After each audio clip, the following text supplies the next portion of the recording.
Hello everyone, my name is Peter and it is my pleasure to start a new series related to the history of Warsaw called as Your Online Tour.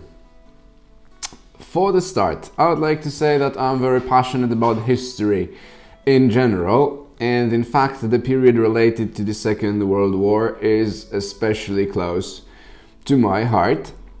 And this is all caused mainly by the fact that I'm an original citizen of Warsaw. This is my hometown, and unfortunately it has hosted the battlefield of the Second World War.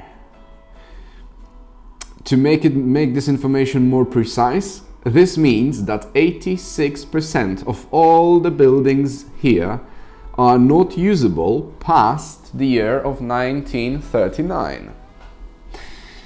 And once you will link the fact that this is a battlefield of the Second World War, and I do really like history, then you will easily understand that it became only natural to me to start discovering the secrets that this town, this city is having, and also to learn about the odds and the whole background of the Second World War, so to later on present it to a wider audience.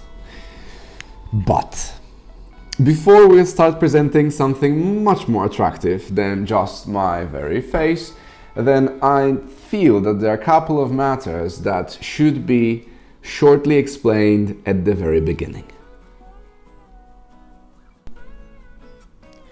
A few words about Poland in general. Country is located in Europe and it is the 9th largest one on the continent. It is neighboring with 7 states, and starting with west, it's Germany, Czech Republic, Slovakia, Ukraine, Belarus, Lithuania, and Russia. The Polish national flag consists of 2 colors, which is white, reflecting purity, and red, standing for patriotism.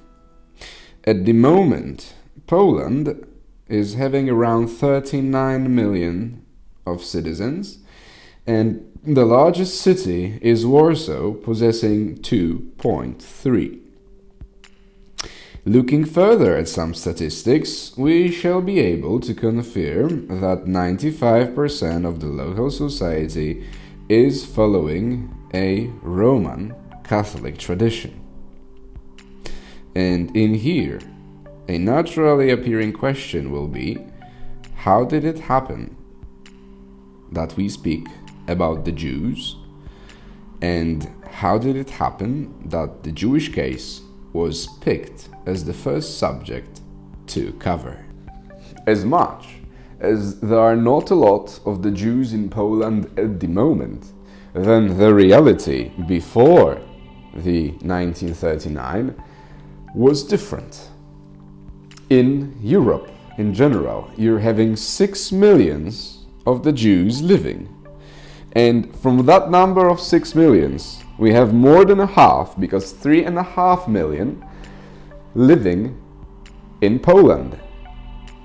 And from the number of 3.5 million living in Poland, we have 400,000 living in the capital city, which is Warsaw.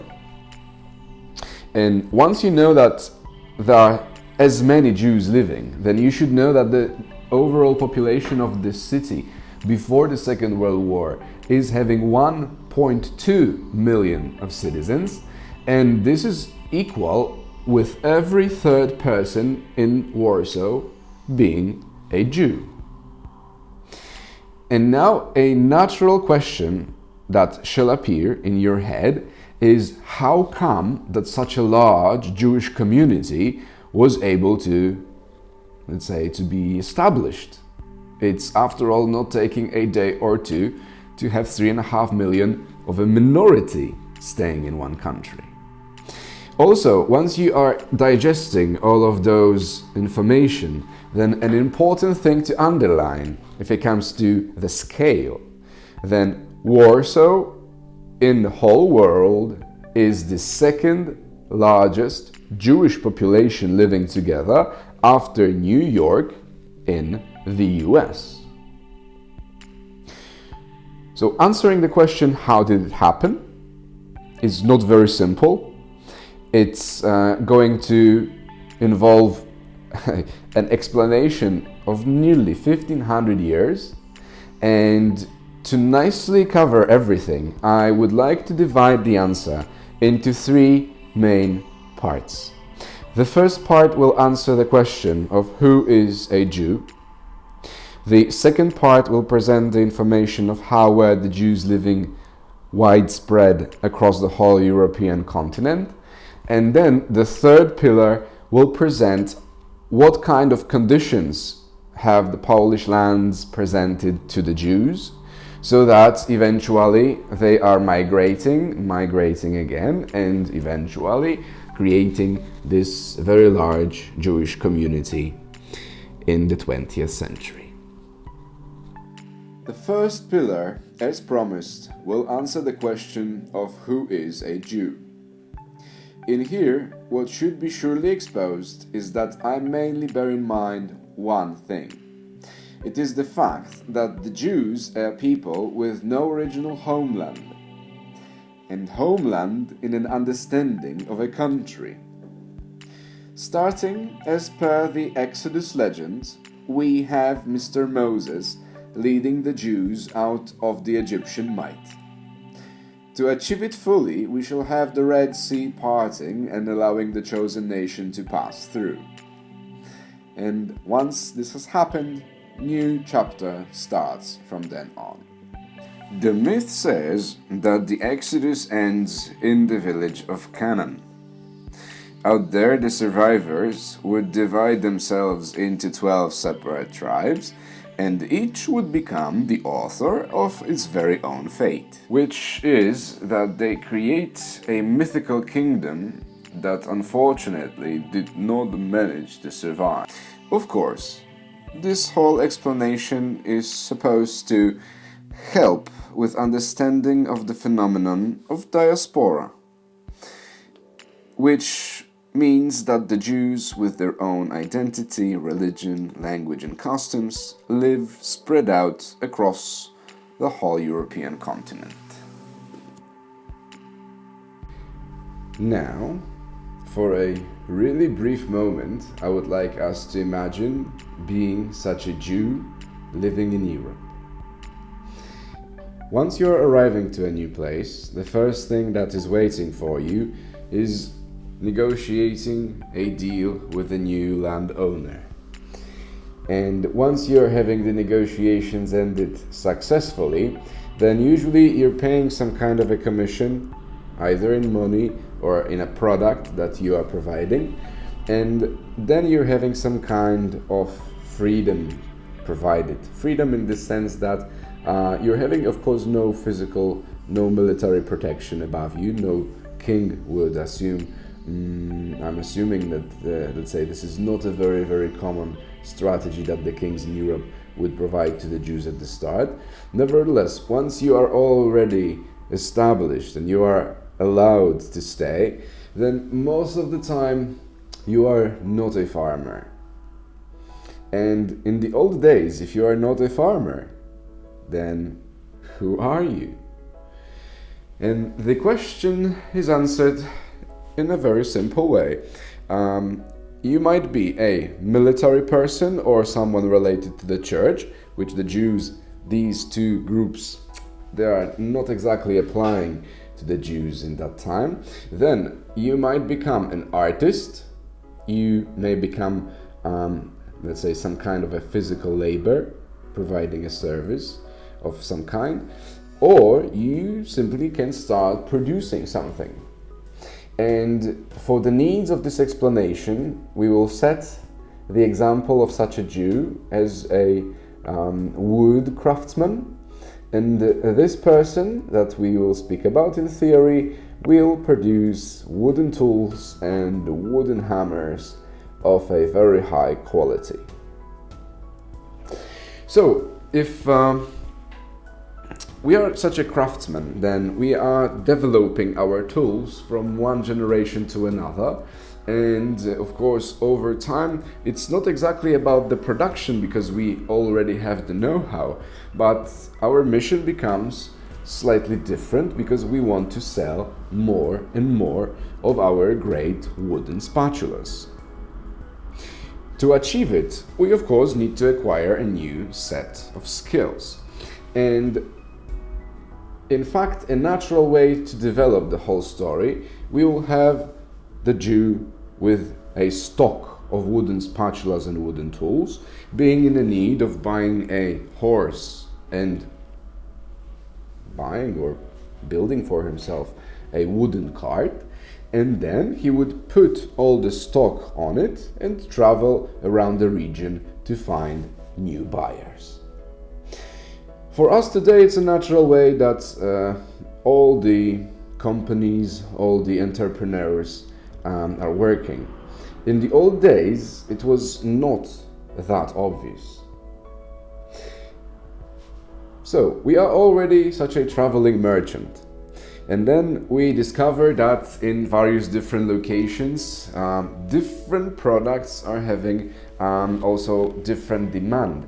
And over time, what we will be able to discover is that instead of going from one place to another and to buy only wooden spatulas, we can in fact exchange the spatulas into any other product and then have a better profit, I should say 2 or at least 3 profits based on different types of goods and based on the rotation of them.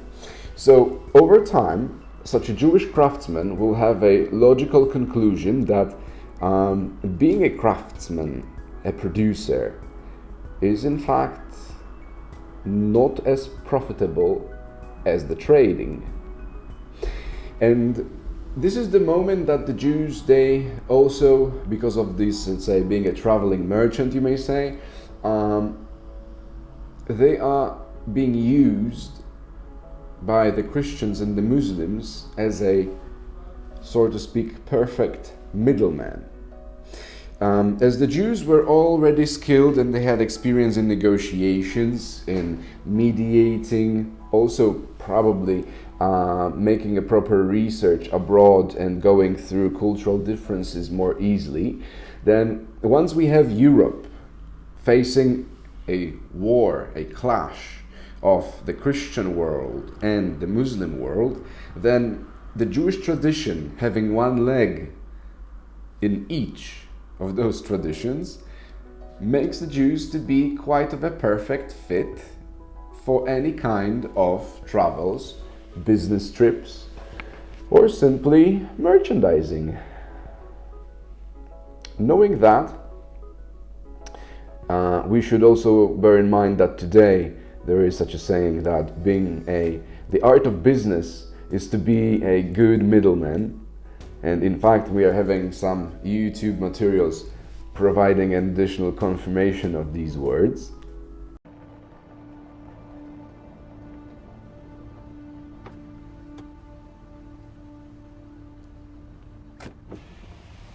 One more thing, young man. Always remember, the art of good business is being a good middleman. Bye-bye. But if it comes to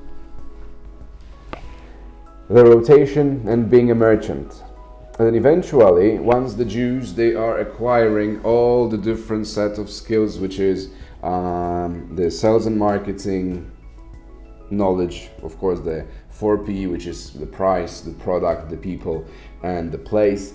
The Jews, they are, let's say, acquiring all of those different kind of information and skills to get by, to make the business to be run properly. Then also, once they already have their shops in multiple different locations, then most likely, of course, human resources, but then also accounting, different taxation and different legal matters varying depending on the location and the region. This is also a very, very big, let's say, part of knowledge that they must acquire. And once all of that is done, there is another simple conclusion coming. This conclusion is that, in fact, it's not the rotation that is the most profitable, but in fact allowing the people to put their dreams into realization. And right now you'll say that I've shortened the subject, that it is quite of a long shot here. Putting dreams into realization, in what way? By giving them the resources to achieve what they need or what they think that they need. And that's the moment that the Jews, they are discovering the money lending business. And once I'm saying that they are discovering it, then the Jews, they've started lending money on interest, and they are not the only ones that would be capable of doing it. After all, in this moment now you can ask whether there were no Muslims or Catholics or Orthodox that would be wealthy enough to start lending money. And the answer to that question is very easy, because absolutely there were very wealthy people that would have such an opportunity of becoming a money lender within their range of possibilities. But there are two books that are making that undertaking impossible. The two books that I have in mind is the Holy Book of the Muslims and the Holy Book of the Christians, which is Quran and the Bible. In both of these, we have an expression saying that you must not have benefits out of other people's work. And in Torah, in the Holy Book of the Jews, it is simply not regulated. And once I'm saying this, then the Jews are not being encouraged to do it, but also it's not forbidden. And following the rule that what is not forbidden is allowed, we have the Jewish people becoming the first money lenders. And once they discover this, then over time, money lenders, they come together and they create local banks, and then the local banks, they are over time creating the banking system as we know it nowadays. Listening to all that very long story makes you thinking that it's a good moment now to quit your job and start producing the wooden spatulas of your own. And as much as this is a cool idea, then I'm not recommending it at the moment, because the whole story that I've presented is taking more than 1,500 of years. So I've tried to put it in a nutshell. This is why it took around 10 minutes. But altogether, if it comes to setting up our production of spatulas and eventually ending up as a bunker, that might be a longer process. This is the end of the first part of the introduction to the Jewish ghetto tour. If you have managed to stay awake until this moment, then you should definitely take a look at part 2. Thank you for this session, and see you next time.